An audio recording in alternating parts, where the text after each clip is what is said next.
sino que él reaccionaba de acuerdo en justicia. ¿Eh? Entonces, eso es lo que es humildad. Luego nos dice, mansedumbre. Luego nos dice humildad, con toda humildad. ¿Qué es humildad? Voy a decirle lo que no es humildad.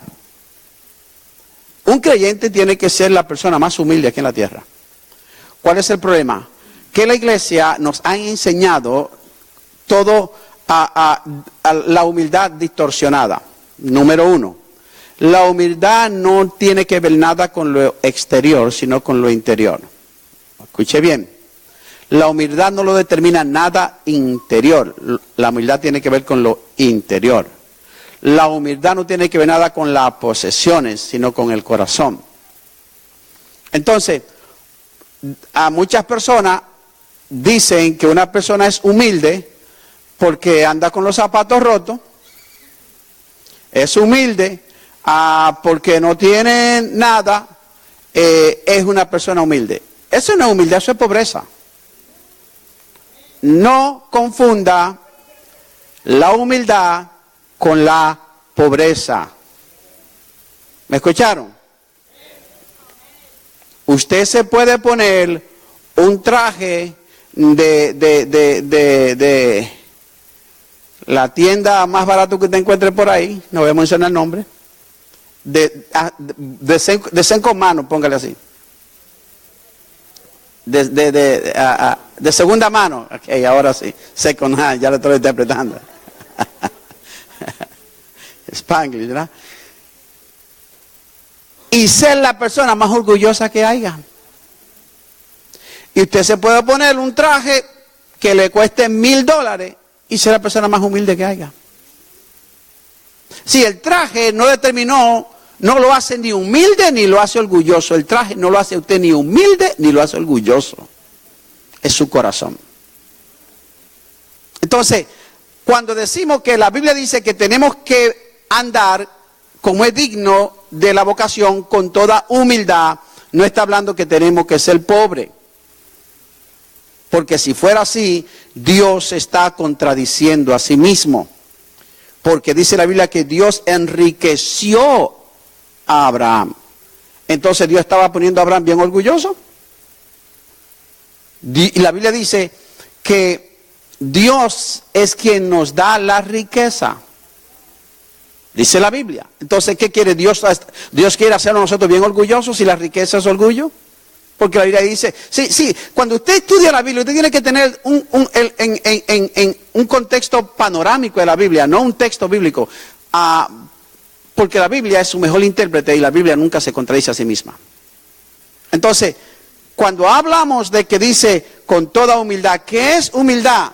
Aquella actitud que reconoce el propio lugar bajo la condición de criatura de Dios. La persona es humilde, reconoce su dependencia de Dios, no busca el dominio sobre su semejante o el orgullecerse sobre su semejante, sino que aprende a darle valor por encima de sí mismo. Una persona humilde es aquella persona que no importa su posición social o económica, siempre le da valor a otra persona. Hay personas que no tienen nada y siempre se hacen pasar que son mejores que todo el mundo. Tienen ese espíritu, eso no es humildad. Y hay personas que son talentosas, personas que tienen capacidad, personas que tienen educación, personas de posición económica alta, pero usted se habla con esa persona y usted se siente bien porque le hacen sentir bien a usted. ¿Ha hablado con personas así? Y hay otras personas que son unos gatos pelados. Y usted habla con ellos y dice, no, porque yo no, yo... Ay, Dios mío. ¿Hello? Entonces, está mirando que no tiene que ver nada una cosa, la humildad, con otra, sino que le da valor. Y es bíblico. Dice que cuando una persona humilde dice que nos consideremos como superior los unos a los otros. En otra palabra, que yo lo vea a usted como superior a mí. Oiga eso es lo que dice la Biblia. Pero usted a la misma vez me es superior a usted. Entonces, si usted me ve superior a usted y yo lo veo superior a mí, ¿qué vamos a hacer? Nos vamos a exaltar los dos. Y no vamos a tratar de aplastarnos unos a otros. Tercero, Y esta es la parte más difícil. Con paciencia. Oiga bien, ¿qué dijo Pablo? Que tenemos que vivir o andar como. No, como es digno de qué? De la vocación con que hemos sido llamados. ¿Qué está describiendo aquí Pablo? Pablo está describiendo cómo un creyente tiene, cuáles son las características que tiene que tener un creyente que reconoce el llamado que Dios le ha hecho. Como hijo de Dios, como hija de Dios. Esas son las características que debemos de verlo. ¿Vemos mucho esa característica en la iglesia?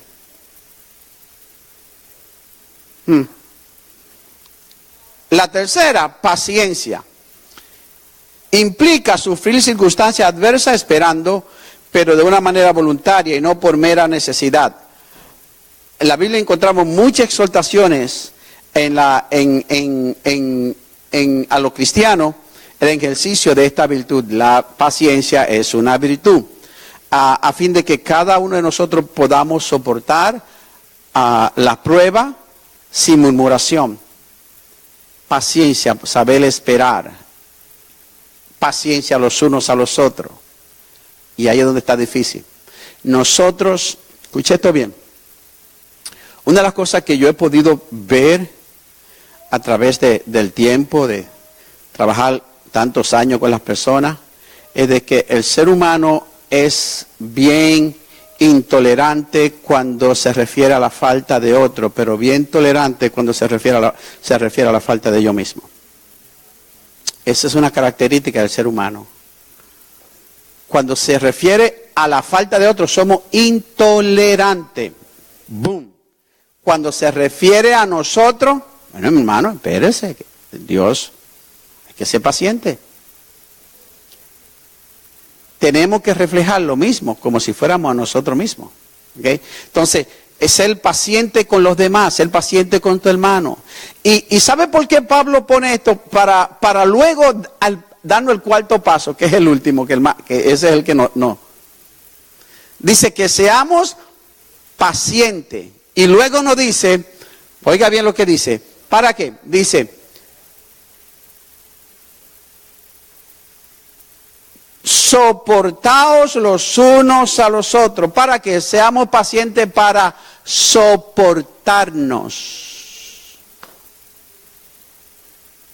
Yo quiero que ustedes entiendan este término bíblico, cuando habla la Biblia de soportarse. Mire lo que nos dice en el contexto bíblico, lo que significa aquí, soportar, en original, sostener o llevar sobre sí una carga o peso. Usted ahora imagínese eso. Soportar es usted tener que sostener o llevar un peso encima de usted. Entonces, cuando dice soportar los unos a los otros, significa que hay hermanos y hermanas en la iglesia que usted tiene que soportarlo.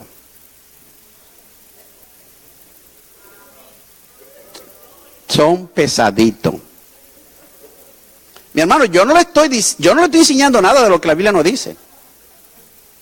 Yo simplemente le estoy explicando a ustedes lo que la Biblia dice, detallándoselo. Sopórtense unos a otros. ¿Qué es soportar? Se lo estoy explicando. Llevar sobre uno una carga o un peso. Cuando dice soporte uno a otro, significa que hay personas que tú tienes que soportarlas. Tú estás como cargando una carga con esa hermano. Por eso es que tienes que tener paciencia. Y luego dice en amor. Tiene que tener amor, tiene que tener esos ingredientes. Primero que, antes de soportar, tiene que tener un ingrediente número uno. Antes de soportar, ¿qué tiene que tener? Paciencia. Antes de soportar, ¿qué tiene que tener? ¿Por qué? Porque a veces el camino va a ser largo con ese hermano o esa hermana. Y tú estás esperando que cambie. Y no cambia. Tiene que tener paciencia. Y luego de soportarla, tiene que tener, ¿cuál es el otro ingrediente? Amor. Paciencia, amor. Dígalo conmigo. Esos dos ingredientes te van a ayudar a soportar.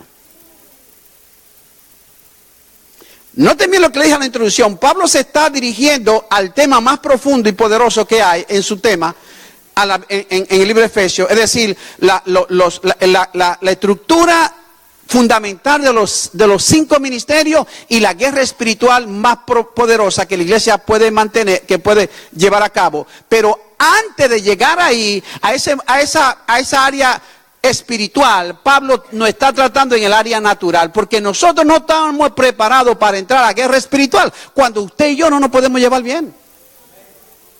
¿Cómo vamos a entrar a guerra espiritual si usted y yo todavía estamos con contienda, con rencilla, con discusiones? ¿Cómo? Y Pablo quiere estar claro que antes de que entremos a decirnos con qué estamos bregando y cuáles son las batallas en los lugares celestiales y la atmósfera con qué se mueve, Pablo dice, pero antes de llegar ahí, primeramente ustedes arréglense. Tienen que andar en unidad. Tienen que andar con humildad, tienen que andar con paciencia, tienen que andar con mansedumbre y luego tienen que soportarse unos a otros. ¿Ve cómo Pablo lo va llevando? No podemos llegar ante un enemigo con un frente dividido. Tenemos que hacer un ejército bien unido y bien formado. Entonces, Pablo basa su argumento en 7 componentes sustanciales. 7 componentes sustanciales. ¿Por qué? Número 1, porque hay un solo cuerpo. De aquí en adelante Pablo presenta a los efesios la necesidad vital que el organismo formado por muchos diferentes pueblos crezca hasta poder expresar el pensamiento y la voluntad de la cabeza, que es Cristo Jesús. En otra palabra, somos muchos diferentes, pero Pablo dice hay un solo cuerpo. Entonces, esos son los argumentos sustanciales que Pablo basa su argumento. Si estamos en un solo cuerpo, los órganos no batallan uno contra otro. Estamos en un solo cuerpo. Y ese cuerpo es el cuerpo de Cristo. Todos los miembros eran distintos y cumplían funciones diversas, por lo cual eran desiguales e imposibles de uniformar. Aquí no hay uniformes. Unidad en la diversidad. Digan conmigo. En la diversidad. Una vez más. Eso es lo que enseña ahí. No todos somos iguales, no todos vamos a actuar iguales, no todos. Pero tenemos que entender que podemos estar unidos. Pero usted no tiene que ser igual que yo. Tú no tienes que adorar como yo adoro. Y si tú no adoras como yo adoro, ese no, porque no adora como yo. No, hay unidad en la diversidad. Somos un cuerpo y tiene diferentes funciones. Y cada uno tiene función diferente. Cada uno podía ocupar su propio lugar. Y la Biblia nos habla mucho sobre eso, como siendo un cuerpo somos miembros diferentes. Pero lo importante es que cada miembro depende de uno del otro y todos son dirigidos por la misma cabeza que es Cristo Jesús. Segundo, Pablo dice, hay un solo cuerpo, hay un solo espíritu. Un solo espíritu. Los efesios tuvieron que oír otra vez acerca del espíritu. Recuerden cuando estudiamos sobre que Pablo decía que hemos sido sellados con el Espíritu Santo. Él le enseñó concerniente a lo del espíritu y volvió a decirle ahora, y oyeron la cohesión del cuerpo para actuar como conocimiento, entendimiento y sabiduría. Es decir, que ahora Pablo le da otro enfoque al Espíritu Santo en la vida del creyente. Es decir, que es el Espíritu con el cual nosotros nos vamos a desarrollar y a través del cual nosotros nos vamos a unir. Tercero, Pablo dice una esperanza. Todos tenemos la misma esperanza. Pablo quería dejar claro a los efesios la diferencia entre las creencias paganas y la vida cristiana. Lo peor que le puede suceder a la persona es vivir sin esperanza. Y Pablo dice, hay una esperanza, no como las esperanzas paganas, pero una esperanza viva y gloriosa. Que éramos llevados, una persona sin esperanza, una persona que es llevada como las olas del mar, una persona que no tiene base ni fundamento, no tiene proyección, no tiene futuro, no hay esperanza. Cuando una persona pierde la esperanza, pierde todo. Usted ve cuando una persona está enferma y está luchando por su salud, por su vida, todavía esperanza. Cuando una persona se decae y dice, ya yo no quiero luchar más, ya ya ni los doctores pueden hacer nada. Porque cuando una persona pierde la esperanza, pierde todo. Después de la resurrección de Cristo se abrieron las puertas hacia algo totalmente nuevo. Los pensadores griegos no creían en la esperanza. Por eso era que era difícil. Pablo le escribe a los efesios, los griegos, que eran filósofos, eran los filósofos más grandes en la historia. Y ellos no creían en la esperanza. Ellos creían que ellos no veían a la esperanza como una virtud, más bien como una ilusión. Para ellos la esperanza era una ilusión. Ilusiónate. Tener esperanza es como tener estar ilusionado. No era algo real. Ellos no creían en la realidad. Esa corriente penetró también en la iglesia y produjo su consecuencia en la iglesia. Afectó la iglesia, porque esa era la filosofía griega de que era una ilusión. Y Pablo le dice, no, hay una esperanza gloriosa. La esperanza es una de las funciones creadoras del Espíritu. La bondad de Dios es inextinguible. Lo mejor siempre está delante. Dios nos dice, siempre está delante. Dios siempre nos dice, tú todo lo puedes en Cristo que te fortalece. Dios dice, siempre Dios te da una palabra de esperanza, una palabra de ánimo. La palabra de Dios es lo más positivo que puede existir para el ser humano, porque está llena de esperanza, está llena de vida. ¿Okay? Y Pablo le escribe a ello. Los efesios habían aprendido que la vida en Cristo era un presente triunfante, proyectado a un futuro de visión más allá de los tiempos. Y Pablo quería que ellos entendieran eso, que hay una esperanza. ¿Sabe? El mundo hoy en día ha perdido la esperanza. Si el mensaje de Cristo Jesús le da algo al ser humano, es una esperanza, la cual ya el mundo no sabe ni a dónde buscarla, porque todo se está derrumbando. Y todos los que están con los que le confían, el mundo entero.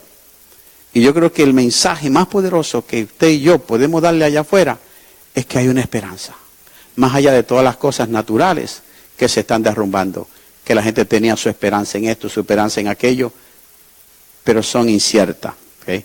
Y Pablo le escribe a la iglesia que hay una esperanza gloriosa en Cristo Jesús. El quinto argumento, que hay una fe, no dos, no tres, una fe. Noten bien la singularidad. Pablo cada vez dice uno, un Señor, una esperanza, una fe. No hay dos, no hay tres, una fe. De acuerdo con la enseñanza de Pablo, judíos y gentiles habían entrado a la comunidad por la misma puerta, por la fe en Cristo Jesús. Hay una sola fe, que es la fe en Cristo Jesús. Quería dejar claro que no habían dos formas, no habían dos maneras, no habían dos fe, sino una sola en Cristo Jesús. Los creyentes gentiles, nosotros decir, que sufríamos el combate de la enseñanza acomodadista de la falsa llamada ciencia cristiana, que hoy en día es una de los, se ha regado por el mundo entero, la ciencia cristiana, que enseña que hay muchas diferentes formas, diferentes medios. Eso no es nada desde ahora, pero nosotros tenemos siempre que tener el mensaje claro. Sencillo, simple. Hay una sola fe en un solo Cristo y no hay otro nombre dado a los hombres en el cual podamos ser salvos, solamente en el nombre de Cristo Jesús. Sencillo. Pablo luego nos habla sobre el bautismo. Noten bien todos los argumentos que Pablo pone por cuál tenemos que tener la unidad, sobre por qué tenemos que sobrellevarnos, tener amor. ¿Por qué? Porque todas estas cosas son las que nos unen. Pablo pone los 7 fundamentos que unen al creyente, que tenemos en común. Y lo que quiere decir es que son más las cosas que tenemos en común que las que tenemos en contra. Y vamos a edificar en lo que sí tenemos en común y no los desacuerdos. Pablo habla del tercero, un bautismo. En el Nuevo Testamento podríamos distinguir entre el bautismo real en el Espíritu y el bautismo ceremonial en agua. Esos son los dos bautismos que hay en el Nuevo Testamento. El bautismo en el Espíritu Santo y el bautismo en agua. Aquí Pablo se refería al bautismo en agua, que era el sello de confesión del creyente en Cristo Jesús, pareciera que Pablo quería recordarle que había una sola manera de certificar el ingreso al nuevo pacto. El significado espiritual de la circuncisión en el Antiguo Testamento, cuando una persona se circuncidaba en el Antiguo Testamento, era una señal de que había entrado ¿bajo qué? El pacto que Dios hizo con Abraham, Isaac y Jacob. Dios le dijo a Abraham: circuncida a todo varón que está contigo, todo varón, comenzando con él, todo tiene que circuncidarse como señal de mi pacto. Y de ahí en adelante fue establecido que la circuncisión era señal de que entraban debajo de ese pacto. En el Nuevo Testamento ahora tenemos el bautismo. Gracias a Dios por eso. Decimos los hombres. ¿Ok? El bautismo es la señal de que usted está certificando que usted hace el pacto con Dios, que entra debajo del pacto. Esa es la certificación de que usted entró debajo del pacto con Dios. Como en el Antiguo Testamento era la circuncisión, en el Nuevo Testamento es el bautismo. Por eso dice, hay un bautismo. ¿Okay? De manera que la circuncisión era el pacto de Abraham, lo que el bautismo es ahora el pacto del creyente.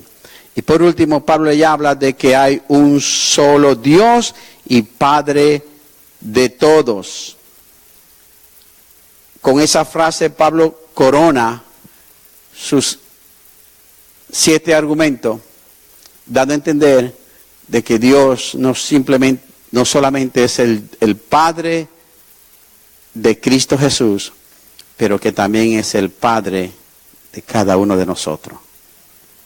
Lo identifica como el Padre, dice, y un solo Padre, porque dice, míralo como dice, hay un solo Dios y Padre. ¿De quién? ¿De quiénes? De todos. ¿Quién es sobre todos? ¿Quién es a través de todos? ¿Y quién es en todos? Entonces, él dice, ahí sella con el Padre, dando a entender que los creyentes gentiles pueden tener la certeza de que tenemos nuestro Padre Celestial, que es nuestro Padre. La labor de la Trinidad, tal como la presentó Pablo, mostró, aquí vemos la Trinidad. La Biblia no usa, escuche bien, a veces dice, si usted argumenta con alguien, por ahí te estoy diciendo, alguien dice, no, porque esa palabra no está en la Biblia. No está en la Biblia, pero sí su contenido. La Trinidad está a través de toda la Biblia, desde Génesis a Apocalipsis. Y aquí están los 3. Está un Señor, que es Cristo Jesús, el Espíritu y el Padre. Y Pablo enumera la Trinidad en estos 7 argumentos que él presenta como base para la iglesia. Y dice, la Trinidad, el Espíritu está relacionado con el cuerpo. Pablo presenta al Espíritu relacionado con el cuerpo. Al Señor Jesús con las normas de conducta y de fe y de testimonio de unidad. Es decir, que presenta al Señor como la norma de fe y de conducta, y al Padre como la garantía más elevada en la conservación de la identidad y de las promesas de Dios para nosotros. Amén. ¿Cuántos han aprendido algo? Aleluya. Así es que, y ahí Pablo presenta esto como introducción al tema que él va a traer más adelante, que primero comienza con los ministerios que Dios estableció para la iglesia, y segundo, con las guerras que la iglesia confronta día a día y enumera los diferentes niveles de rango en el mundo de las tinieblas con las cuales usted y yo tenemos que luchar día a día. Y nos enseña cómo poder prepararnos. Cuando nosotros hablamos sobre la preparación de la guerra espiritual, que decimos que nos vestimos de la coraza de justicia, recuerde que nos ponemos el yelmo de la salvación, esa es la segunda. La primera es esta, nuestra relación uno con los otros. Eso es lo primero que él presenta, de la unidad de la iglesia, de vivir en armonía, en humildad, en mansedumbre, soportado, en amor. Esa es la primera. Porque ¿sabe qué? Yo nunca, podría decir la palabra nunca, he tenido problemas con ningún ángel. Todos mis problemas son con los hermanos y las hermanas.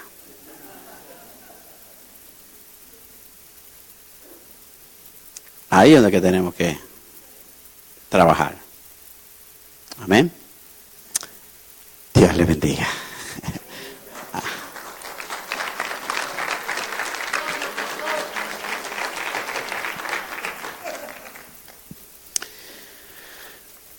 Padre, gracias te damos por esta lección de tu palabra. Gracias por ayudarnos, Señor, a entenderla, a comprenderla. Ayúdanos a atesorarla y a practicarla en nuestras vidas. Que por ella podamos crecer y desarrollar, Señor, oh Dios, en sabiduría y en ciencia, en conocimiento. Ayúdanos, Señor, oh Dios, que a través de ella podamos vivir como es digno de la vocación con que hemos sido llamados por Cristo Jesús. En el nombre de Jesús. Amén y amén.